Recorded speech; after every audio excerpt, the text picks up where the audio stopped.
গিয়া মা ফাতেমার ওয়াজ দিয়া এই এলাকার বেডিয়েতে হেদায়েত করতাম। আপনারা কইছেন আব্বা যে মহিলারা স্বামীর কথা শোনে না, যে মহিলারা স্বামীর অভিশাপ দেয়, গোলামের ফুটকিয়া গালি দেয়, স্বামীরে গালাগাল করে, যেই মহিলা স্বামীর কথা না শুনা হবিগঞ্জ বাজার ঘুরে, যেই মহিলা স্বামীর পকেটের টাকা চুরি করে খায়, আমি জানতে চাই বাবার বাড়িতে স্বামীর টাকা পয়সা পাচার করে, ওই মহিলা মা ফাতেমার লগে জান্নাতে যাইবনি? না, যাইবনি।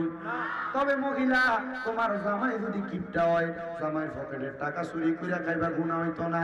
তবে মাগো সাবধান, বাপের বাড়ি পাচার করো না। জামাইয়ের পকেটের টাকা চুরি করে খাইবা, জামাই যদি খুঁজলে না দেয় পরে কইয়া দিও, অসুবিধা হইতো না। তবে বাবার বাড়িতে পাচার করা যাবে না। বহুত প্রবাসী বেটারা ফোন করে করে মাঝে মাঝে বিচার দেয়, হুজুর বিদেশ থেকে আবার কষ্ট করে টাকা পাঠাই, কামাই করে টাকা পয়সা রাখি, আমার বউ এই মাসে কয় তার বাইরে একটা মোবাইল কিনা দিত, পরের মাসে কয় তার বোনের একটা ত্রিপিস কিনা দিত, পরের মাসে কয় আব্বারে ডাক্তার দেখাইতো, এর পরের মাসে কয় মারে সুন্দর করে একটু মার্কেট করে দিত। হুজুর আমি কষ্ট করে বিদেশ করি, আমার টাকা দিয়া এবিডি শ্বশুর, আমার শ্বশুর বাড়ির মানুষের এটা সেটা কিনা দেয়। জানতে চাই বাবা ভাইয়েরা বন্ধুরা আমার, আপনারা বলেন জামাইয়ের টাকা দিয়া শ্বশুর বাড়ির মানে নিজের বাবার বাড়ির সংসারের খরচ চালায় এমন মহিলা ফইলা রাখে আছে না? না আছে মহিলা আমার কয় হুজুর আপনার লাগি বেড ট্রেন অপেক্ষা করে, আমি বেড ট্রেন যাইব গা। না গো মা যাইন না, ইনশাআল্লাহ আপনার লাগি ওয়াজ করব। ওই মা খাতুনে জান্নাত ফাতেমা, এ আমার মুসলমান, হে নবীর উম্মতের দলেরা, আশিকে রাসূল ভাই বাবারা বন্ধুরা, এটা কাঁড়া কাঁড়া, এটা কাঁড়া যাইবে সিলানি দিলে বন্ধ হয়ে যাবে, বুঝছেন? অন দেখে যে তোর দোষ নাই, দোষে মালের, মালিকের কই বলে এটি দিয়ে আমার বাড়াই না, আমার কাছে এটা না করে আমি চুরি করতাম বলেছি, কারণ মালের লেগে পরবাদ নাম, মালিকের কইস বলে কাঁড়া মাল দিয়ে বাড়াই না। আমার মুসলমানেরা, আমার নবীর উম্মতের দলেরা, তাইলে আমার নবীজি খাতুনে জান্নাত ফাতেমার ব্যাপারে বলে, আল ফাতেমাতু সাইয়্যিদাতুন নিসাই আহলিল জান্নাহ, খাতুনে জান্নাত ফাতেমা হইল জান্নাতের মহিলাদের সরদারিনী। আসে কয় ওরে এক নামে তোমার ফাতেমা, আরেক নাম বতুল মাগো, এক নামে তোমার আরেক নাম বতুল, তুমি জান্নাতি বুলবুল মাগো, নবী বাগের ফুল, তুমি জান্নাতি বুলবুল মাগো, নবী বাগের, ওরে তুমি খাতুনে জান্নাত মাগো সরদারে জান্নাত, তোমার জন্য নাজিলে হলো কোরআনের আয়াত, তোমাদের জন্য নাজিলে হলো কোরআনের আয়াত, তুমি তোমরা সবাই মিলে নবী বাগের ফুল বলেন, তুমি তোমরা সবাই মিলে নবী বাগের ফুল, তুমি জান্নাতি বুলবুল মাগো, নবী বাগের ফুল বলেন, এক নামে তোমার ফাতেমা, আরেক নাম বতুল মাগো, এক নামে তোমার আরেক নাম বতুল, তুমি প্রেম বাগানের ফুল মাগো, নবী বাগের ফুল, তুমি জান্নাতি বুলবুল মাগো, নবী বাগের ফুল। জোরে কন্যা মারহাবা। আল্লাহর নবী বলেন আমার ফাতেমা জান্নাতের মহিলাদের সরদারিনী। এ পর্দার অন্তরালের মা, এ আমার যুবক ভাইয়েরা, মুরব্বী বাবারা, তোমার কলিজার টুকরা মা, তোমার কলিজার টুকরা বউ, তোমার কলিজার টুকরা কন্যা, তোমার কলিজার টুকরা বোনে চার প্রকারের নারী তোমার কাছে সবচাইতে বড় দামি। যদি তুমি তাদেরকে মা ফাতেমার সাথে জান্নাতে দিতে চাও, তাইলে তুমি তাদেরকে 1 নাম্বার পর্দা শিখাও, 2 নাম্বার নামাজ শিখাও, 3 নাম্বার লজ্জাস্থানের হেফাজত শিখাও, 4 নাম্বার স্বামীর আদেশ মান্য করা শিখাও। তাইলে মহিলারা এই 4 কাম করলে জান্নাতে যাইবা। আর জান্নাতে এমনে যাইবা না, খাতুনে জান্নাত মা ফাতেমার সাথে যাইবা। এ বাবা সুবহানাল্লাহ বলতে কষ্ট হয় আপনাদের? অসুবিধা হয় আপনাদের?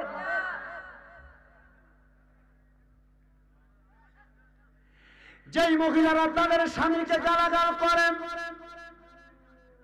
যেই মহিলারা তাদের স্বামীর অবাধ্য হয়, যেই মহিলারা তাদের শ্বশুর শাশুড়ির সঙ্গে খারাপ ব্যবহার করে বাদ দেয় না, এই মহিলারা কিন্তু মা ফাতেমার সাথে জান্নাত পাবে না। যেই মহিলারা বেপরদা চলে, এই মহিলারা কিন্তু মা ফাতেমার সাথে জান্নাত পাবে না। এ মা, আল্লাহর নবীজি বলতেছে, আমি নবী যখন মেরাজে গেলাম, আল্লাহ তাআলা আমি নবীর আল্লাহর দুইটা নিদর্শন দেখাইছে। একটা নিদর্শনের নাম জান্নাত, আর একটা নিদর্শনের নাম জাহান্নাম। আমি নবী জাহান্নামের দিকে তাকানোর পরে আমি নবীজি জাহান্নামে তাকিয়ে দেখলাম 3 জাতের মহিলা। কয় জাতের মহিলা? আস্তে কইছেন আর জোরে কইন না, কয় জাতের মহিলা? এ মাই গো, মনের অন্তরের কানটা লাগিয়া শোনো গো মা। 3 জাতের মহিলার কথা আমার নবী কয়। নবী আমার কয় 1 জাতের মহিলা দেখলাম, যেই মহিলাদের স্তনের মধ্যে আগুনের গরম লোহার রড লাগায়া দিয়া ওই মহিলাদেরকে আগুনের সাথে ঝুলাইতেছে। নবী গো, তারা কারা? বলে ওই মহিলাগুলা হইল তারা যারা পোশাক পরে উলঙ্গ ছিল। এমন অনেক মহিলা আছে এলাকায় যারা শাড়ি পরে, শাড়ির উপর দিয়া শরীর দেখা যায়। যারা 3 পিস পরে, 3 পিসের উপর দিয়া তাদের বডি স্ট্রাকচার বোঝা যায়। এমন অনেক মহিলা আছে বোরকা পরলে তাদের বোরকার উপর দিয়া শরীরের অঙ্গভঙ্গি বোঝা যায়। আপনারা বলেন বাবারা, এই মহিলাদেরকে আমার নবী দেখছে যে জায়গায়, সে জায়গার নাম জাহান্নাম। কথা কোন ঠিক কিনা? নবী বলে 2 নাম্বার আরেক জাতের মহিলা দেখেছি, সেই মহিলাদের মাথার চুলগুলোর মধ্যে ধইরা তাদেরকে জাহান্নামের আগুনের মধ্যে সেক দেওয়া হইতেছে। নবী গো, ওই মহিলাগুলা কারা? আমার নবী বলে যে মহিলাগুলা দুনিয়ার জমিনের মধ্যে তাদের মাথার চুলকে ওটার কুজের মতো করে বাঁধছে। দেখবেন আপনার বই, আপনার বইনে, আপনার জিয়ে এমনি চুল বাঁধে, যখন বোরকাটা পরে মাথার মধ্যে ওড়না দেয়, দেখবেন কপালের থেকে চুলের মুঠিটা একবার 1 বিঘা উপরে দেখা যায়। এটার কারণটা কি? আমার নবী কয়, হ্যাঁ, কিয়ামতের আগে মহিলারা তাদের চুলকে ওটার কুজের মতো, মানে গরুর চুরির মতো চাকরিয়া বাঁধবো। নবী কয়, তাদেরকে কি শাস্তি দেওয়া হবে? কয়, তারা মা ফাতেমার লগে তো জান্নাতে যাইতো না, এটা ঠিক আছে, এই মহিলাদেরকে চুলের মধ্যে ধরে আগুনের উপর সেক দেওয়া হবে। রহমতের নবী বলে আরেক প্রকারের মহিলা দেখলাম, যে মহিলাদেরকে জিহ্বাটা আগুনের কেসি দিয়ে কাটা হইতাছে। এ মা, একটু অন্তরের কানটা লাগে শোনো মা। আমার নবী বলেছেন 1 জাতের মহিলাদের জিহ্বাটা আগুনের কেসি দিয়া কাটবো। ওই মহিলাগুলা কারা জানোনি? নবী আমার বলতেছে ওই মহিলাগুলা হইল তারা যারা তাদের মুখ দিয়া তাদের সন্তানদের অভিশাপ দেয়, যারা তাদের মুখ দিয়া তাদের সন্তানকে লানত দেয়। মা গো, জামাইয়ের উপর খোদার গজব করো, সন্তানের উপর খোদার লানত গজব, এমন কর্মগুলা তোমার জবান দিয়া তুমি বলবা না। আপনারা বলেন এমন কর্মের কারণে আল্লাহ তাআলা যে জিহ্বাটা আগুনের কেসি দিয়ে কাটবো, এই কথাটা কি সত্য না মিথ্যা?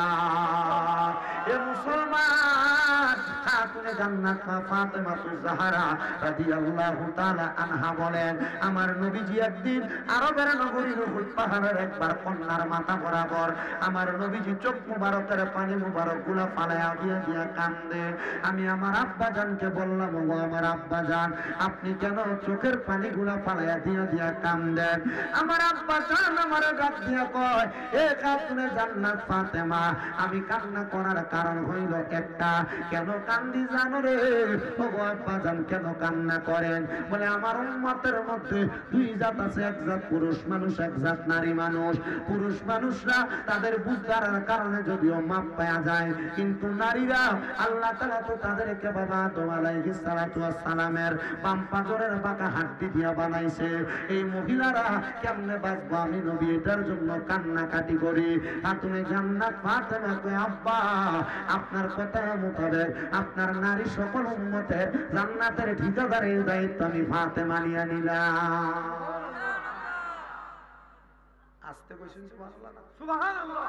আর জোরে কইন না সুবহানাল্লাহ।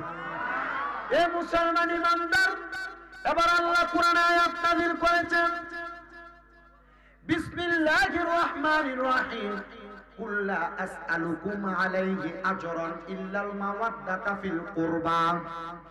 আমার আল্লাহ তাআলা কুরআনুল কারীমের আয়াত নাযিল করে দিয়ে বলেন, বন্ধু আপনি তাদেরকে জানাইয়া দেন আমি আল্লাহ তাদেরকে সৃষ্টি করার কারণে আমি আল্লাহ তাদের কাছে কোনো বিনিময় চাই না, কোনো ভাড়া চাই না। জানতে চাই রে আমার আব্বুজিরা, হবিগঞ্জের বাজারে যাইয়া কোন মানুষ যদি একটা দোকান নেয় কোন জায়গার মালিক থেকে, ওই দোকানের ভাড়া দেওয়া লাগে কি লাগে না? লাগে।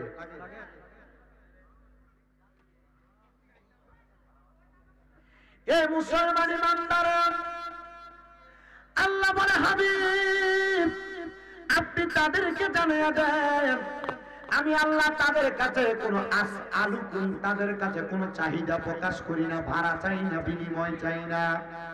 আলাইহি আজরান ইল্লাল মাওয়াদ্দাতা ফিল কুরবা, আমি আল্লাহ চাই তারা যেন আপনার বংশধরদেরকে আপনারা হালে বায়াতকে ভালোবাসে।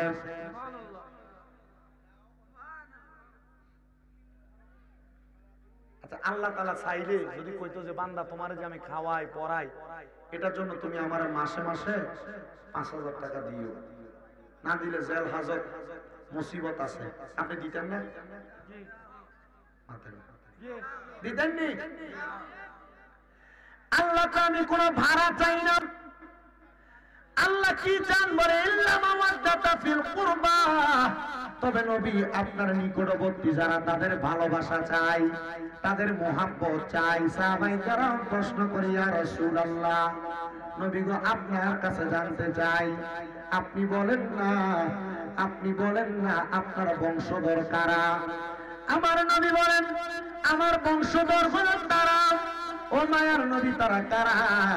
নবী আমার বলতেছে 1 নাম্বার খাতুনে জান্নাত ফাতেমা, 2 নাম্বার বেলায়েতের বাদশা হযরত আলী কাররামাল্লাহু ওয়াজহু, 3 নাম্বার হযরতে খাতুনে জান্নাত ফাতেমা সন্তান হযরতে হাসান ইবনে আলী, 4 নাম্বার হযরতে হুসাইন ইবনে আলী। এরা হইল আমি নবীর বংশধর, আমি নবীর নিকটবর্তী। তোমরা এদেরকে ভালোবাসো। নবী লোক কেমনে ভালোবাসবো আপনি শিখিয়ে দেন না। আমার নবী বলে আমি যেমন ভালোবাসি তোমরা তেমন ভালোবাসো। এবার আমার নবী ভালোবাসার শিক্ষা দেয়। এ বাবা যারা মদিনা শরীফ গিয়েছেন, আমিও গিয়ে আসছি অল্প কিছুদিন হয়। আপনারা ইউটিউবে দেখছেন আমার চুলগুলা লম্বা লম্বা ছিল, এখন আমার চুলগুলা ছোট দেখতেছেন।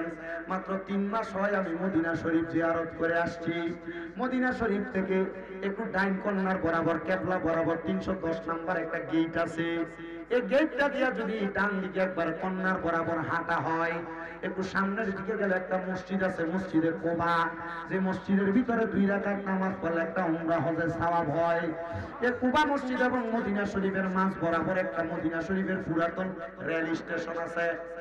কি স্টেশন? কাঠের রেলগাড়ি আর কি, কাঠের। এই রেল স্টেশনের পাশে আমার নবীজির কলিজার টুকরা কন্যা খাতুনে জান্নাত ফাতেমার জামাইর বাড়ি, মানে মাওলা আলী রাদিয়াল্লাহু তাআলা আনহুর বাড়ি, মা ফাতেমার ঘর মুবারক। সৌদি সরকার নেটের তারের জালি দিয়ে তারে গ্যারাটিং দিয়ে রাখছে, চারিদিক দিয়ে বাউন্ডারি করে রাখছে। কারণ আমরা তো পাক পাঞ্জাতনের পাগল, আবার আমরার চাইতে বেশি পাক পাঞ্জাতনের পাগল আবার আছে একটা দেশে ইরাকে। আবার এর জাতের ভিতরে শিয়াও আছে, শিয়ার কথা বলি না। এরা বেশি মোহাব্বত করতে যাইয়া এই ঘরের বালুগুলা পর্যন্ত লইয়া যায়, মাটিগুলা লইয়া যায়। এরা চিন্তা করে এই ঘরে মা ফাতেমা ছিল, এই ঘরের মধ্যে মাওলা আলী ছিল, হাসান হোসেন ছিল। আমরা মোহাব্বত করে বরকতের লাগা ঘরের বালু মাটিগুলা নিয়ে যায়। কিন্তু সব যদি নিয়ে যায়, নিলে মানুষ পরবর্তী প্রজন্ম কার ঘর দেখবো। এজন্য সৌদি সরকার চারদিক গেটারে বাউন্ডারি করে রাখছে, আর মানুষ দাঁড়ায় দাঁড়ায় ভিতরে দেখে জিয়ারত করে। আমি আপনাদের দুয়ার বরকতে ওই খাতুনে জান্নাত মা ফাতেমার বাড়িতে গেছি, তা আমি দেখছি তখন এটার ভিতরে কাজ চলতেছে, সুন্দর করার কাজ। আমি যাইয়া ওই মিস্ত্রি ভাইয়ের কাছে যাইয়া যখন দেখলাম, কথা বলে দেখি এটা বাঙালি, আমি বললাম একটু ঢুকার মতো ব্যবস্থা হইব নি রে বেটা? কই না, ঢুকা নিষেধ। দেখো না, মোহাম্মত করে আসছে, একটু ভিতরে প্রবেশ করতাম। কই হুজুর যা দেখেন তাই তো, কিছুই তো নাই ভিতরে। আমি কইলাম ঢুকতে দেখ না রে, কারণ এই পাক পাঞ্জাতন নাজাতের তরি মা ফাতেমার বাড়িতে একটু দেখা দেখা গায়ের ভিতরে ধুলা বাড়িতে একটু মাখতাম। যদি মাখতে পারি রে, আল্লাহর কাছে বলতে পারবো আল্লাহ খাতুনে জান্নাত ফাতেমা যেই ঘরে ঘুমাইছে সেই ঘরের বালি আমি শামীম রাজার গায়ে লাগছে।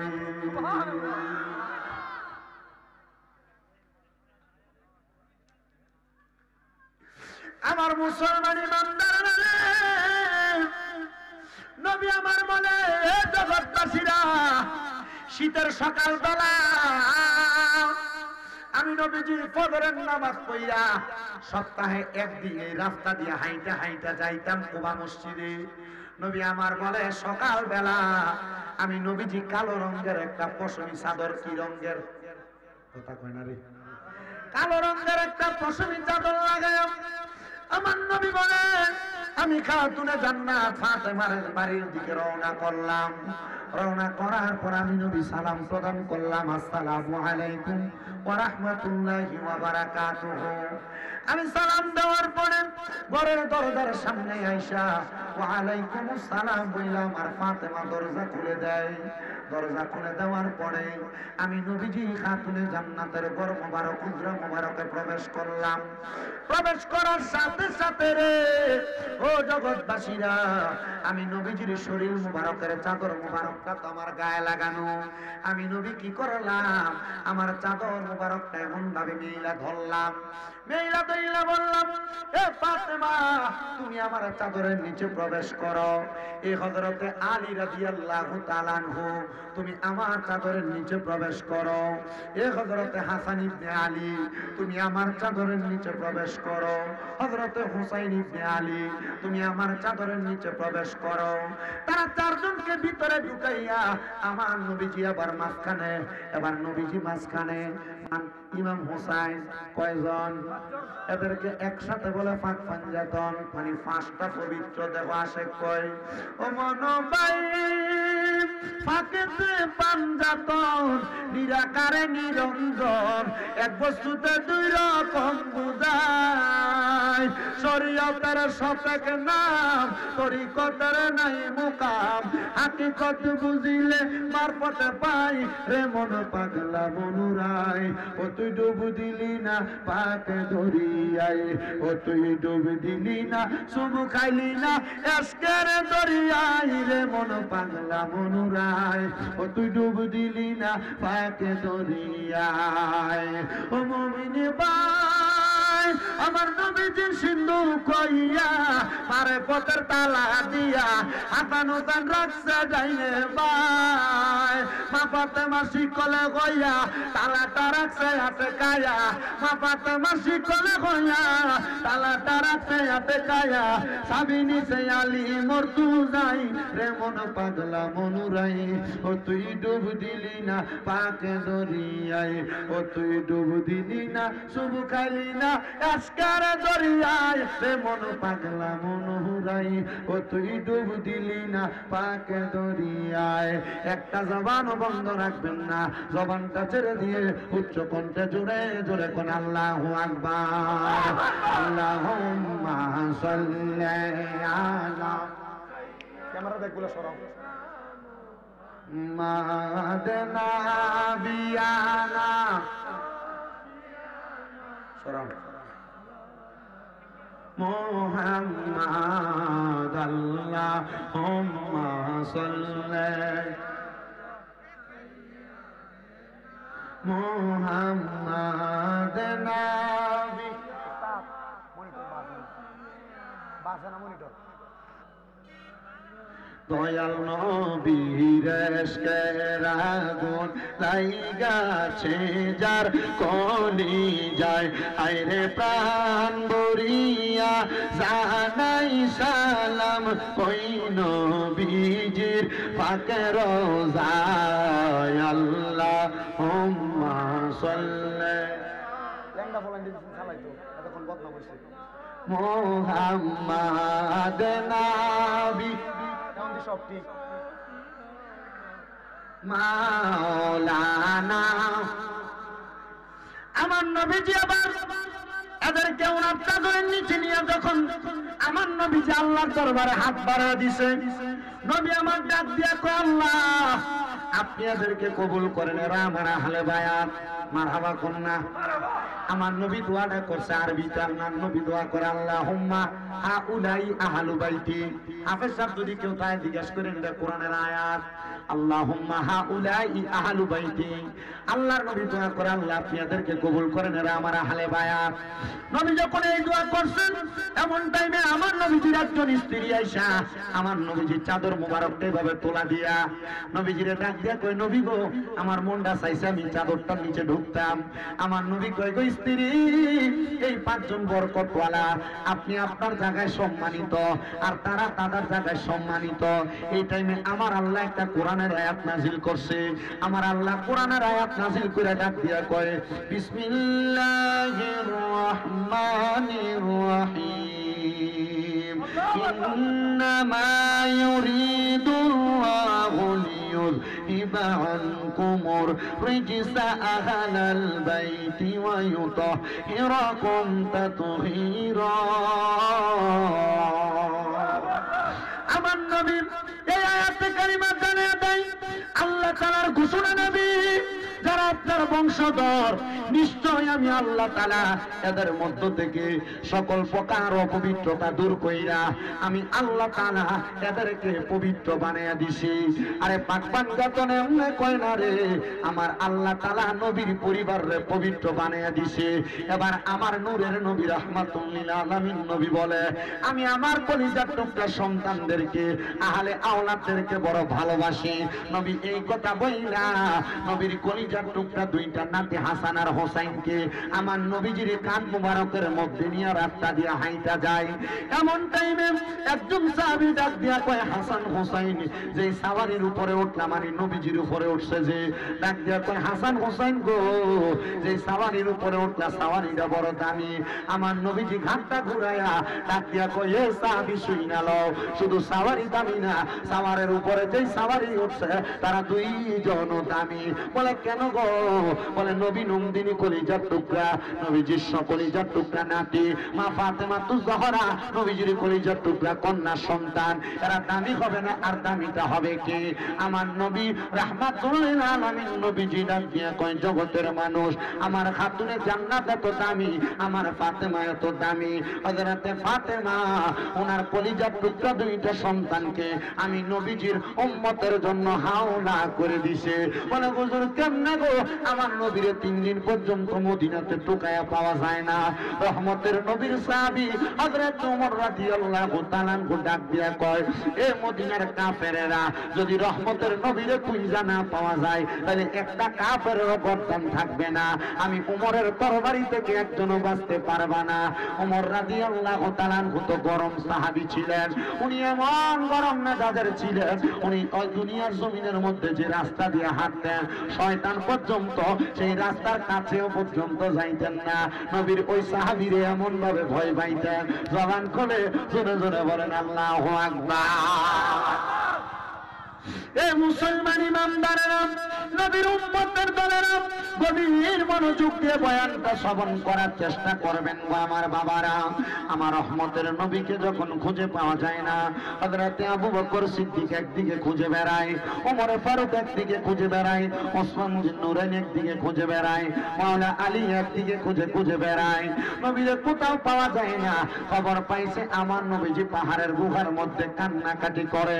নবীজির কাছে খাতুনে জান্নাত ফাতেমা গোরার পিঠে দৌড়ে যায় ডাক দিয়ে আব্বা ওঠেন না গো, কেন আপনি উঠতেছেন না?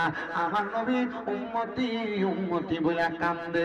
হাইরে মুসলমান সুন্নিরা কেন নবী নবী করে? এটা করার অন্য কোনো কারণ না।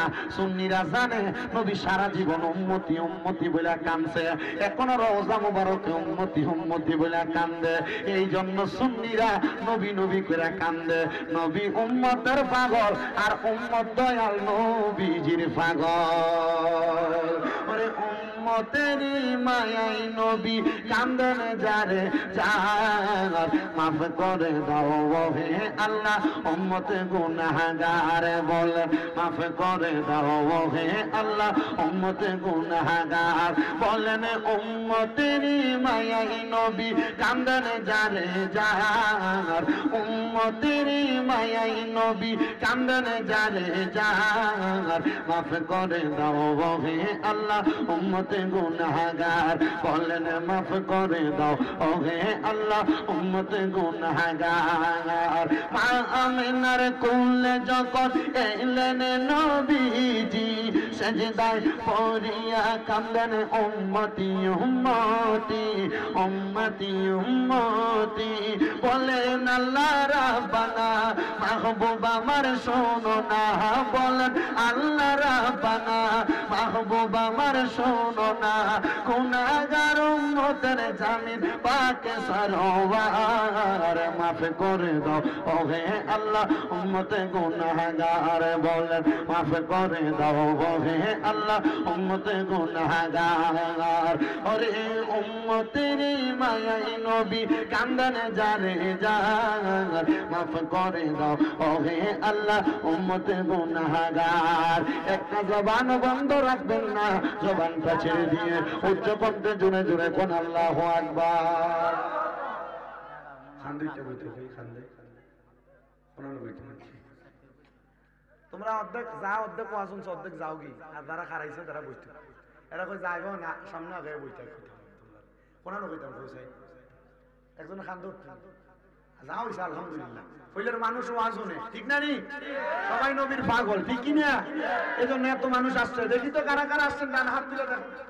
নারে তাকবীর নারে সালাত আলাইহি সুন্নাতুল জামাত হযরত মাওলানা কারি শামীম নেতা সাহেব দেখছেন কি একটা পাগল হ্যাঁ পাগল আমার মাহফিল বাগজু জায়গা है মাহফিল বহুলা জায়গা है মাহফিল তাগুরিয়া জায়গা है কিতে মারাবা কই না করে মা বই না আসেনি বড়তারা বলে উনি নি ওয়াজ ওনাইরা বেশি নি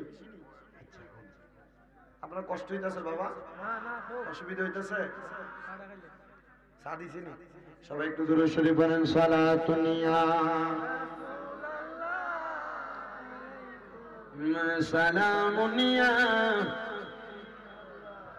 আস্তে পড়ে এই আস্তে দূরুদ শরীফ পড়িন দূরুদ শরীফ যখন পড়বা জোরে পড়বা কারণ নবীজি বলছে আমার উম্মতের ভিতরে সবচেয়ে বখিল মানে কিপটা ওই উম্মত যার সামনে আমি নবীর দুরূদ পড়া হয় সে তার জবানটা বোবার মতো করে রাখে চুপ করে থাকুন না নবীর দুরূদ পড়ার সময় জোরে জোরে পড়ি নবীজি কইছেন যেই ব্যক্তি আমি নবীর প্রতি যত বেশি দুরূদ শরীফ পড়ে সেই ব্যক্তি আমি নবীর সাথে একই জান্নাতে কাছাকাছি থাকবে সুবহানাল্লাহ একটু দুরূদ শরীফ পড়েন সালাতুন ইয়া রাসূলুল্লাহ हबीब अल्लाह इश्क महबूब खुदा जिस दिल में हासिल नहीं लाखों मोमिन हो मगर ईमान में कामिल नहीं सलात दुनिया रसूल अल्लाह में सलाम জামানে আশিকা বাসদে মুহাম্মদ খেয়ালেও বড় বাসদে আহমদ সালাতুনিয়া রাসূলুল্লাহ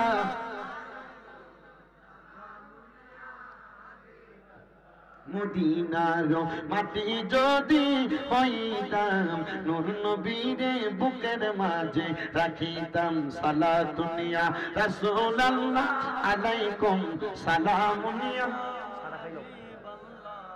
এ মুসলমান ইমানদারা এ পয়লাই দিঘির পশ্চিম পাড়ের বাবারা বন্ধুরা আপনারা যারা নতুন মসজিদ কইরা এই জান্নাতের বাগান মাহফিলটা সবাই সাজাইছেন এলাকার যুব সমাজ মুসল্লিরা সহ এলাকার প্রত্যেকটি সূর্য সন্তান সবার কাছে আমার আপনার এবার আমার নবীর কাছে খাতুনে জান্নাত ফাতেমা যায় বলতেছি মায়ের নবী গো উম্মতি উম্মতি বলে কান্দেন জানগো নবী আপনার উম্মতের যত মহিলা নারী আছে ওই নারীদেরকে আমি ফাতেমা সুপারিশ করে জান্নাতে নিয়ে যাব আমার নবী মাতা মুবারক উঠায় না আমার নবীরে খাতুনে জান্নাত ফাতেমা ডাক দিয়া কয় আব্বা জান আপনার কলিজার টুকরা দুইটা নাতি আছে জানগো এই দুইটা নাতিরে আমি ফাতেমা আপনার উম্মতের জন্য হাওলা করে দিলাম আমার নবীজি সাজদা চাইতে মাতা মুবারক উঠায়া খাতুনে জান্নাত ফাতেমারে ডাক দিয়ে কয় ফাতেমা এটা কেমন কথা বললা গো ফাতেমা আমি নবী তো তাদেরকে বড় ভালোবাসি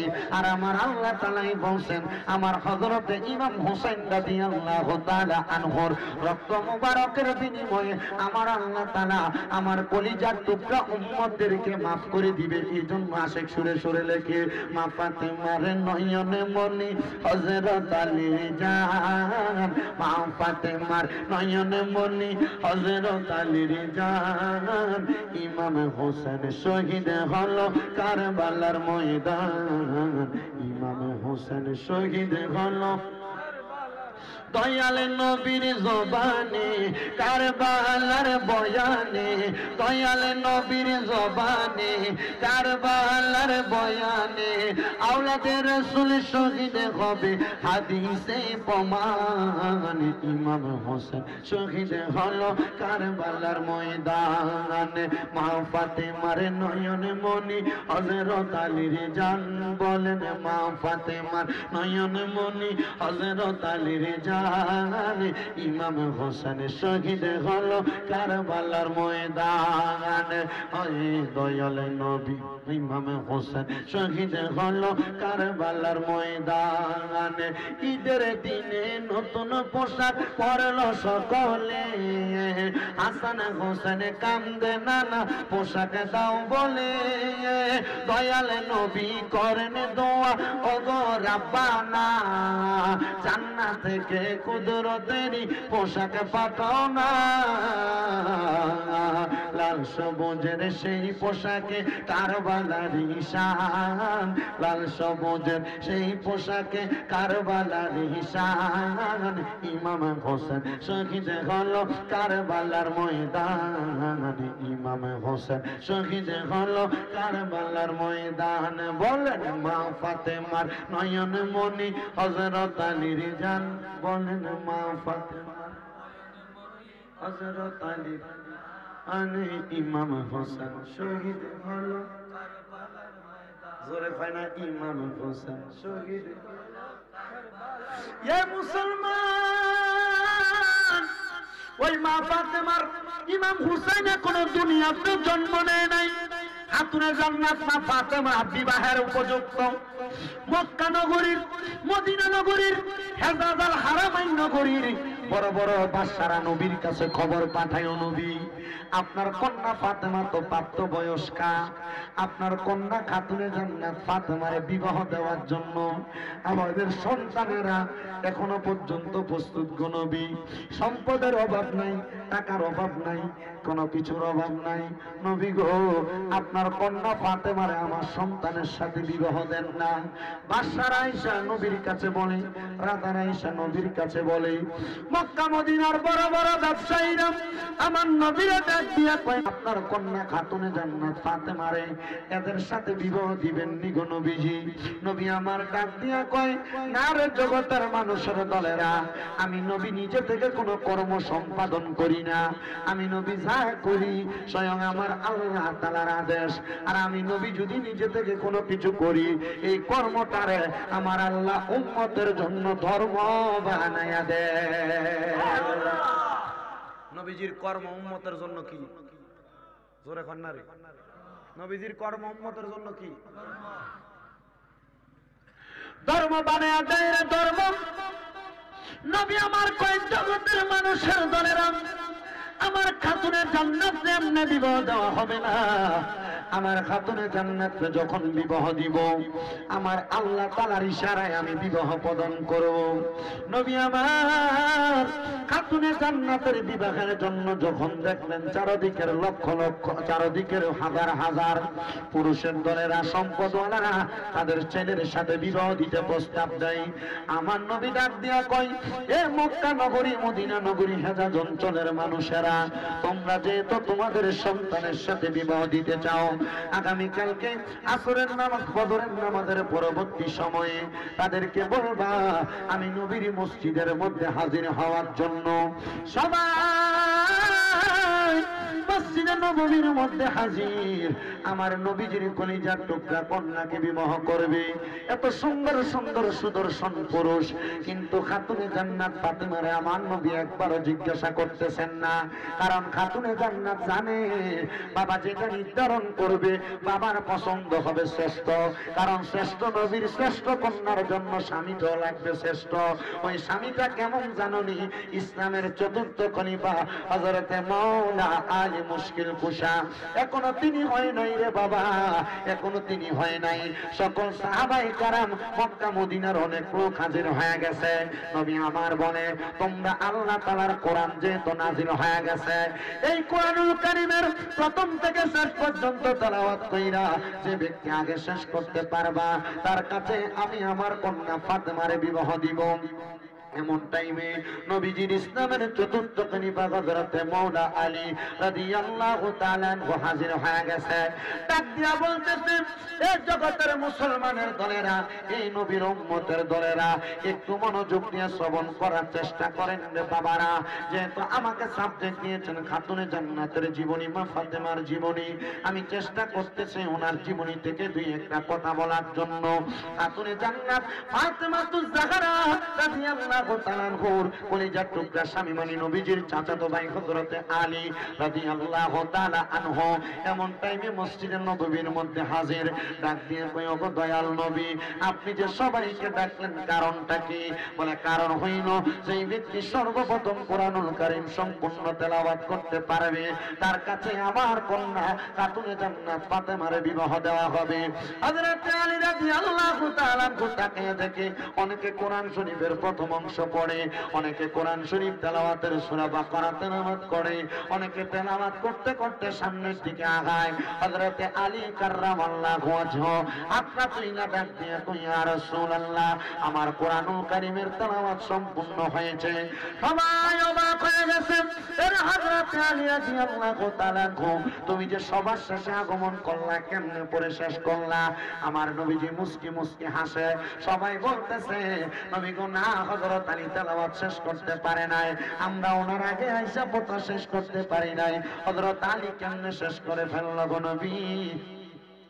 আমার নূরের নবী রাহমাতুল লিল আলামিন নবী আমার ডাক দিয়ে বলতেছে, হযরত আলী তুমি কেমনে শেষ করছো বলো না? উনি ডাক দিয়ে কই, ইয়া রাসূলুল্লাহ, আপনি নবীর জবান মুবারক একদিন বলতে শুনেছি, জবান দ্বারা একবার সূরা আল ফাতিহা তেলাওয়াত করলে, তিনবার সূরা আল ইখলাস তেলাওয়াত করলে কোরআনুল কারীমের প্রথম থেকে শেষ পর্যন্ত একবার তেলাওয়াত করার সওয়াব পাওয়া যায়। নবী গো সূরা ফাতিহা একবার, সূরা ইখলাস তিনবার তেলাওয়াত করেছি। আপনি নবীর জবান মুবারকের কথা সত্য, আমি তেলাওয়াত করেছি, আপনি বলেন না আমার খতম হয়েছে কিনা? আল্লাহর পক্ষ থেকে এলান গো মায়ার নবী, হযরত আলী যেহেতু হিকমতের মাধ্যমে কোরআন খতম সম্পূর্ণ করেছে, জানগো হযরত আলীকে আপনার কন্যার জামাতা হিসেবে নির্ধারণ করা হয়েছে। জবান খুলে জোরে জোরে পড়ি সুবহানাল্লাহ। খাতুনে জান্নাতের সাথে বিবাহ হবে। হযরত আলী বলে, ইয়া রাসূলুল্লাহ, আমার আব্বা আবু তালিব আমি ইসলাম ধর্ম গ্রহণ করার কারণে দুনিয়া জমিনে তার কোনো পৈতৃক সম্পত্তি আমি পাই নাই। এ মায়ার নবী, বিবাহ যে করব আমার কাছে কোনো সম্পদ নাই। মা ফাতেমার যে বিয়ে হইল, আমরা সমাজে মোহরানা মুরব্বীরা নির্ধারণ করে 5 লাখ, 7 লাখ, 10 লাখ টাকা, 20 লাখ টাকা, 30 লাখ টাকা। চট্টগ্রামের দিকে 30 লাখের নিচে কোনো মোহরানাই নাই। কয় লাখ? 30 লাখ। কয় লাখ? বেটিরে মারবা আর বাইর থেকে বাইর করে দিবে, সুযোগ আছে? কিন্তু না, এটা কইরা বিহারে কঠিন করে দিচ্ছে। মোহরানা বেশি করে কি করছে? বিহারে কঠিন করছে। অনফলা চিন্তা করে আমি মোহরানা দিতাম পারতাম না, বিয়ে করে দিতে পারে, ঠিক না? না, এটা উচিত না। অতিরিক্ত মোহরানা যেটা নির্ধারণ করা হয় এটা কি না? উচিত না। ফলা বেতন পায় মাসে 15,000, এর বিয়ার মোহরানা হয়েছে 5 লাখ। এবং বাসর রাইতে ছেলে যখন বউয়ের কাছে যায়, মোহরানার হক দেওয়া ছাড়া বউরে টাচ করা হারাম। মোহরানার হক দেওয়া ছাড়া মাতে না। মোহরানার হক আদায় করা ছাড়া বউরে ছোঁয়া কি মনে করছো? তা আপনারা আপনার মুরব্বীরা শিখিয়ে দেয়, মোহরানা যদি দিতে পারতো না, একটা 3 পিস লয়ে যাও, একটা আংটি লয়ে যাও, একটা চেইন লয়ে যাও, একটা মোবাইল লয়ে যাও, এটা দিয়া কইবা আমার কাছে তখন নাই, ঠিক আছে যেদিন দিতাম পারবো এদিন মিলামেশা করবো না। তখন বেটি কয়েছে ঠিক আছে আপনার রাত তৈরি দিন যেন। আবার আর একটা সিস্টেম, আমার কাছে তো নাই, আমি দিমু কই থেকে, আচ্ছা ঠিক আছে যেদিন দিমু ওই দিন খেলা ইনশাল্লাহ। বেটি কয়েছে ঠিক আছে আমি মাফ করে দিচ্ছি। এটা সিটারি, এটা কি কথা কয় না, এটা কি সিটারি? এটা বাংলাদেশের মানুষ সিস্টেম করে বানাইছে।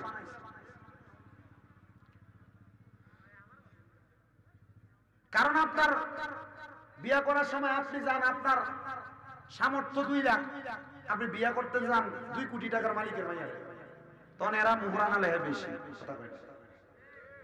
আপনি যেই প্রজাতির, এই প্রজাতির সমান অথবা তার থেকে একটু নিম্ন বিয়ে করবেন, বিয়ে করলে দেখবেন যে আর আপনার সংসার অশান্তি হবে।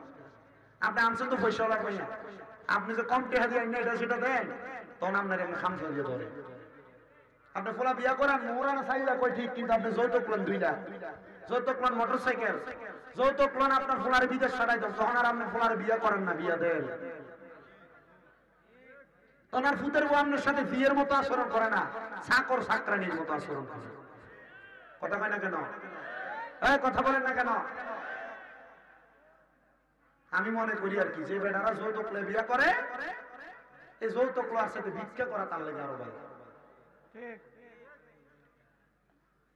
আপনার কষ্ট হইতেছে? আপনার কি দোকানগুলোর মধ্যে কথার আওয়াজ কমাইবেন? আনালে আমার কাছে সিস্টেম আছে, এমনি মানুষ সাথে দিব, আপনি দোকানে সব জায়গায় খাইয়ে নেবো, কে একটিও হইতেন না।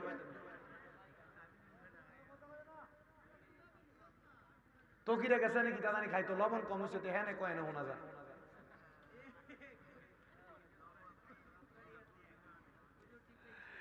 জবান খুলে জোরে কোন আল্লাহু আকবার। আর মুহাব্বতে শুরু করে দিতাম, কইলে দিমু আমার অসুবিধা, আমার লাগে ভালো বাচ্চা জানা, খাতা কলম ফাটাবেন। আমি আমার ওয়াজটাকে শেষ করি, আর পরে ঠিক আছে নি, ঠিক আছে নি, আমি তো তাড়াতাড়ি শেষ করি, আমি ভালো না, আমি কুমিল্লা যাইতাম না ফর্মে। আমি আসতে আমার সময় লেগে গেছে প্রায় 6.5 ঘন্টার মতো, 6.5 ঘন্টা, 6.5 ঘন্টার মতো লেগে গেছে। কষ্টই শোন, আপনারা আসেননি ইনশাল্লাহ?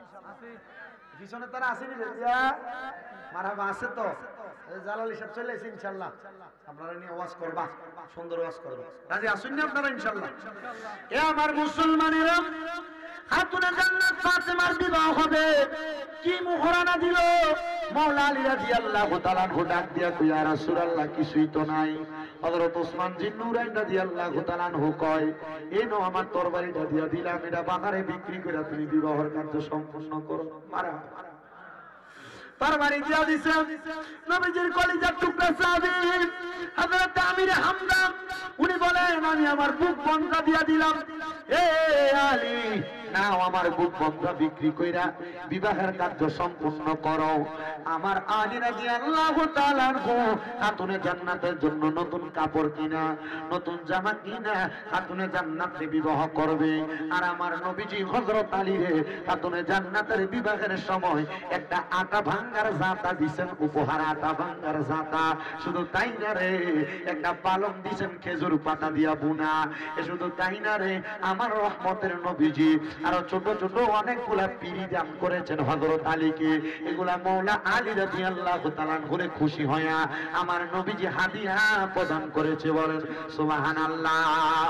এ আমার পর্দার অন্তরালের মা, যদি ওই মা ফাতেমার সাথে জান্নাতের মধ্যে থাকতে চাও গো মা, কোনদিন স্বামীর সঙ্গে বাজে ব্যবহার কইরো না, স্বামীর কথার অবাধ্য হইও না, কোনদিন বেপরদা চইনো না গো মা।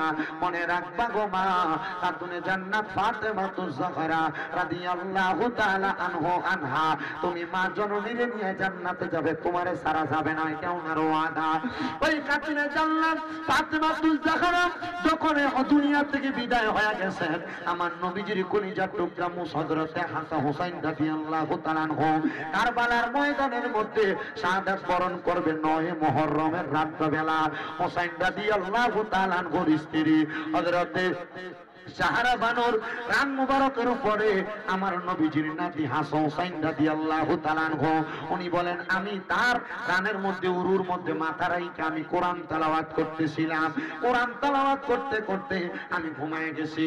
মনে রাখবারে বেটা মানুষেরা, স্ত্রীর উরুর মধ্যে মাথা রাইখা কোরআন তেলাওয়াত করা এটা আসহাবে রাসূলদের সুন্নাত, নবীর সাহাবায়ে কেরামের সুন্নাত। কিন্তু বেটা মহিলা আপনার স্ত্রীর উরুর মধ্যে মাথা রাইখা আপনি কোরআন তেলাওয়াত করবেন দূরের কথা, বাড়িতে গেলে আপনার মুখের ভিতরে সিগারেটের দুর্গন্ধ লেগে আপনার বুথ হাত ধুই পারে না। কথা কন এমন আছে না? না, তখন আর আপনার গোড়ামনের ভালো লাগে না, তখন বেটির ভালো লাগে পাশের বাড়ির দেওরা ডারে না রে না। ও পুরুষেরা, স্ত্রীকে প্রশান্তি দেওয়ার জন্য সিগারেট খাওয়া সারা লাগবো, বাজে কাজ করা সারা লাগবো, স্ত্রীর সঙ্গে সুন্দর আচরণ করা লাগবো। আমরা বেড়া মানুষরা স্ত্রীদেরকে গালি গালাজ করে নবী কয় সাবধান, তোমরা তোমাদের নারীদেরকে মা বাবার নাম তুলে গালি দিবা না, কারণ আমি নবী কইলাম মহিলাদের বাবা, কিন্তু আপনি তো মুখ মারা নিছি পেয়ে গাইলাম। কি কথা বলেন না কেন? গালি দেন না আপনারা? পানি টানতে একটু দেরি হইলে কানে কানে শট করে মারেন বউরেন। নবী বলে তোমরা তোমাদের স্ত্রীদের গালের মধ্যে আঘাত কইরো না। নবী কেন গো? নবী আমার কই এই মহিলারা তোমাদের কাছে সাময়িক সময়ের মেহমান মাত্র, মারিস না রে বউরে, মারিস না। মনে রাখবি, আদর যত্ন দিয়া কাছে রাখবি, দেখবি জান্নাতের চাইতে মজা আল্লাহ তোরে দুনিয়াতে দিছে। বলে হুজুর কি বলেন? নবী আমার কই হ্যাঁ, আল্লাহর দুনিয়াতে যদি কোনো মানুষ জান্নাতের মজা পাইতে চায় তাহলে যেন স্বামী স্ত্রীর মিলবন্ধনটারে সুন্দর করে। যেই ঘরের বউ বালা এই ঘরটা জান্নাত, যে ঘরের বউরে একটু কোন রকম তেজ সেটা জাহান্নাম বানিয়ে ছেড়ে দিছে।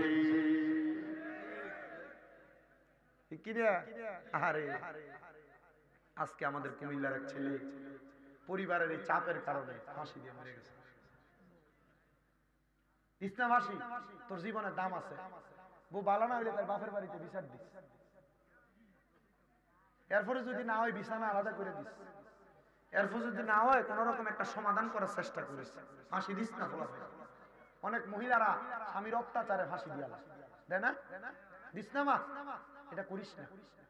তোর জীবনের দাম আছে, ইসলামের শরীয়তের বিধান আছে। তুই যদি সুখী না হস, তোর জামাই যদি শারীরিক ভাবে সক্ষম না হয়, ছাড়ার বিধানও তো ইসলাম দিচ্ছে।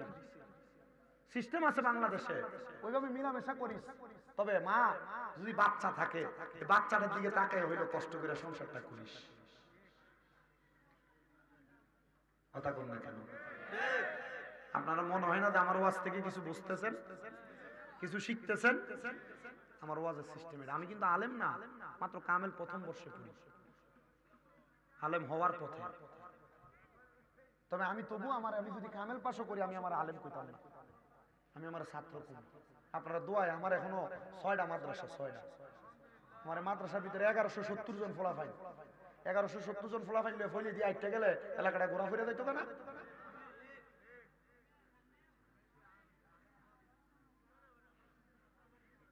দোয়া করবানি আপনারা আমার লাগা, দোয়া করবানি।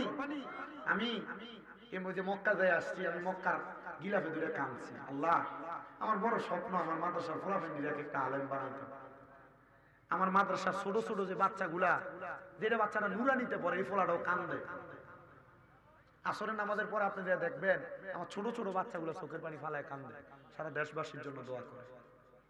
তাহাজ্জুদ নামাজ পড়ে আমার ছোট ছোট বাচ্চারা দেশবাসীর জন্য দোয়া করে। তো যেই কথাটা বলতেছিলাম রে আমার বাবারা, আপনারা স্ত্রীদেরকে মাইরেন না, প্রহার কইরেন না, গালাগাল দিয়েন না, সুন্দর ব্যবহার কইরেন।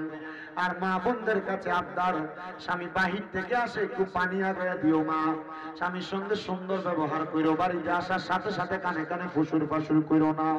স্বামীর মনটা খারাপ হয়ে যায়, তখন আর তোমারে ভালো লাগে না, পানি খুঁজলে বেদি কয় নিজে লইয়া খাইতে পারে না, তখন বেটা ঘর থেকে বাইরে ভাবিরে তো ভাবি একটু পানি দিন না, তখন ভাবি পানি দেয় না, লেবুর রসিদ বাজে, তখন আর নিজের বেদিতে ভালো লাগে না, লগের বাড়ির ভাবি দেয় ভালো। কথা কয় না আপনি কোন? আমার কথা বাস্তব না বাস্তব? বেটেন জামাইর বাঘ মানুষের যদি দিতা না চাও, জামাই যেমনে কমনে চলল। আবার আপনি জামাই যত ভালাই দেন, আপনার জামাই বড় ছেঙ্গা, আপনি বাড়িতে গেলে বেটিটার প্রতি একটু সুন্দর ব্যবহার করে না, হুমক মানে মনে রাখবেন, আপনার স্ত্রী মহিলা জাত, নারী জাত কখনো তার মা বাপকে গালি দেওয়া পছন্দ করে না। আপনি যখন তার মা বাপ হেরে ফিফারে আপনি গুরুম গুরুম করে তিনটা খিচ্ছেন, হ্যাঁ কিছু কইতো না, কিন্তু যখন আপনি আর মা বাপ লয়ে গালি দিবেন সেটা দেবেন। কথা বুঝতে পারছেন? গালি দেওয়া যাবে, গালি দেওয়া যাবে। আবার তোমরা অন্য তোমরা পক্ষে কথা কয়ে দিয়ে গেছি, তোমরা জামাইরে একটু সুন্দর ব্যবহার করো, জামাইরে বালা করে একটু গরম পানি করে খাবাইও, এই কথা কয় না কা? জামাইরে একটু সুন্দর করে কাপড় টাপড় গোছায় দিয়া বাইর থেকে বাড়ি তোলা, আর বেশি কিছু লাগে না। যদি মনে করেন সেন্টার বোতলটা নিয়ে লাড়া দিয়ে তুমি বাইরে যাও একটু লাগাই দিবা, এটা খুশি। তখন তো আর বাইরের বাড়ির দিকে নজর দিত না। কথা কয় না রে, কারণ আমার বই তো আমার আদর করে, আমি বাইরের বাড়ির দিকে যাইতাম কি লেগা? ঘরের বেডি আদর না করলে তো বাইরের বাড়ির দিকে চা, আর যদি ঘরের বেডি আদর করলো বাইরের বাড়ির দিকে চা, এটা লুচ্ছ হবে না।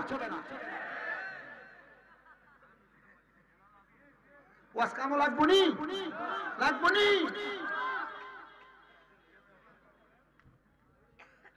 আমার মুসলমানেরা মনোযোগ দেন তো, দয়াল নবীজির নাতি হযরত ইমাম হুসাইন রাদিয়াল্লাহু তাআলা আনহু, উনি ওনার স্ত্রীর ডানুরুর মধ্যে মাথা রাইখা কোরআন তেলাওয়াত করতেছে, এমন টাইমে উনি ঘুমায় গেছে।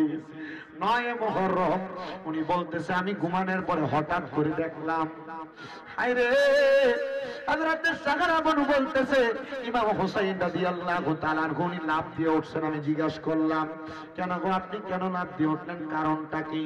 উনি ডাক দিয়ে কয়, অন্য কোনো কারণ না, আমি স্বপ্ন দেখছি রে, খাতুনে জান্নাত ফাতেমা তু জোহরা এলোমেলো চুল নিয়া ওই কারবালার ময়দানে আইসা কারবালার ময়দানের পাথরগুলো সরাইয়া দিতেছি। আমি জিজ্ঞাসা, মা গো মা, ও মা, আপনি যে কারবালার পাথরগুলো সরাইতেছেন কারণটা কি? আমার মা ডাক দিয়ে কয়, সন্তান রে, ইমাম হোসেন তোমারে তো আমি ভালোবাসি, কারবালার ময়দানে আগামী কালকে তোমার এই জায়গায় শোয়া দিয়া কতল করা হবে। আমি ফাতেমা তু জোহরা, যদি তুমি হোসেন এই জায়গায় থেকে একবার মা কইয়া ডাক দাও, আমি আমার রোজায় থাকতে পারবো না, তুমি হোসেনের কাছে চলে আসা লাগবে।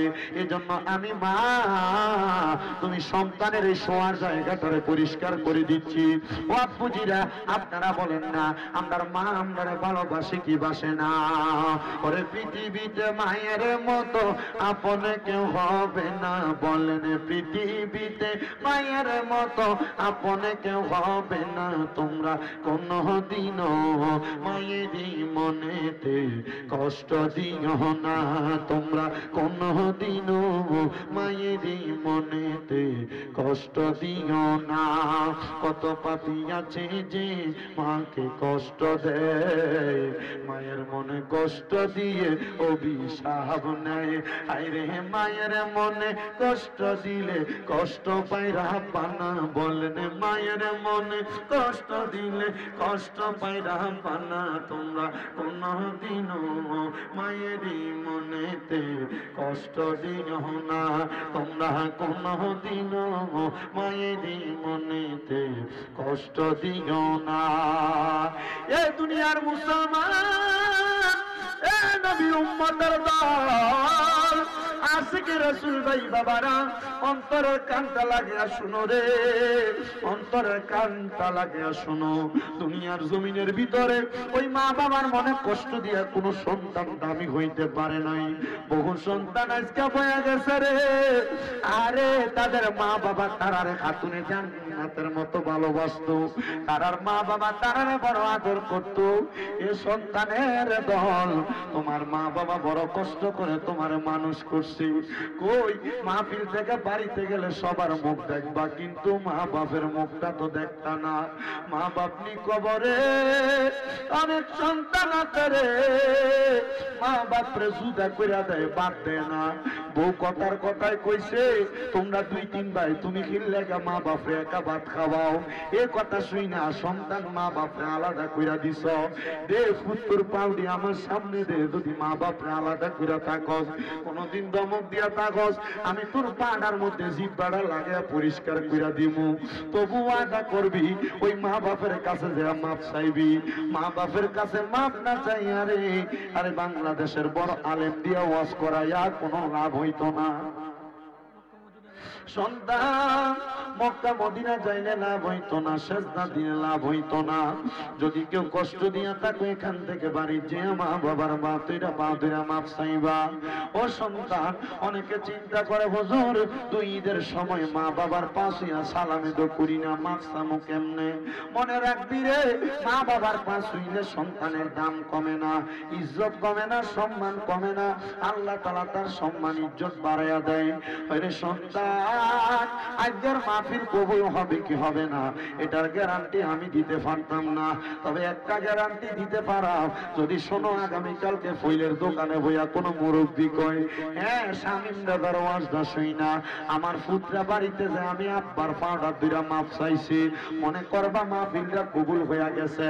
কিন্তু অনেক সন্তান চিন্তা করে হুজুর যাদের বাড়িতে আব্বা আছে তারা বাড়িতে যাইয়া আব্বার পায়ে ধরে মাপ চাইবো, আমার তো আব্বা নাই, আমি কার পায়ে ধরে মাপ চাইবো? হুজুর ওই আব্বা আমার বড় কষ্ট করে মানুষ করছে, নিজে না খায়া খাওয়াইছে গো।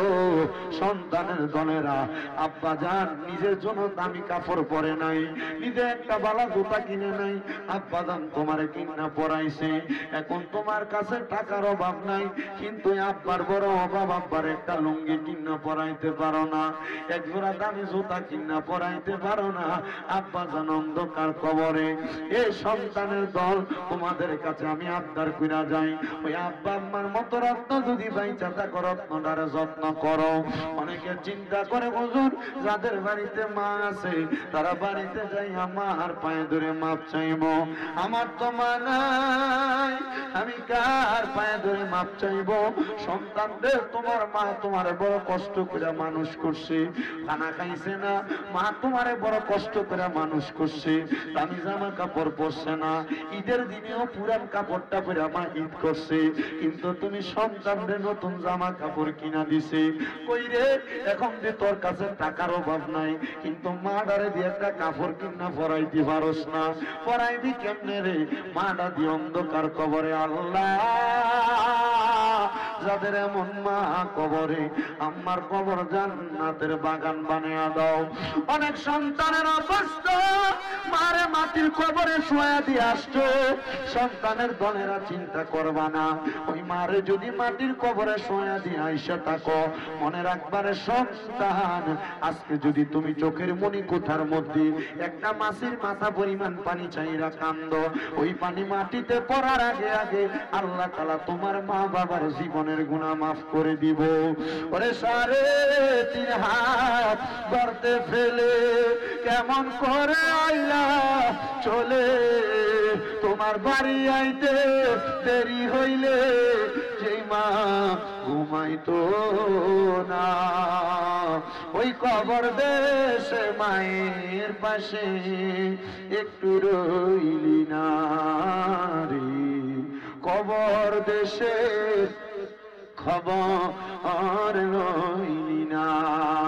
এ সন্তান, ওই মা কবরে বাবা কবরে, চিন্তা করে দেখ, মা বাপ যদি পয়সা থাকতো মাসে কি মা বাবার পেছনে খানা খরচ বাবদ 2000 টাকা লাগতো না?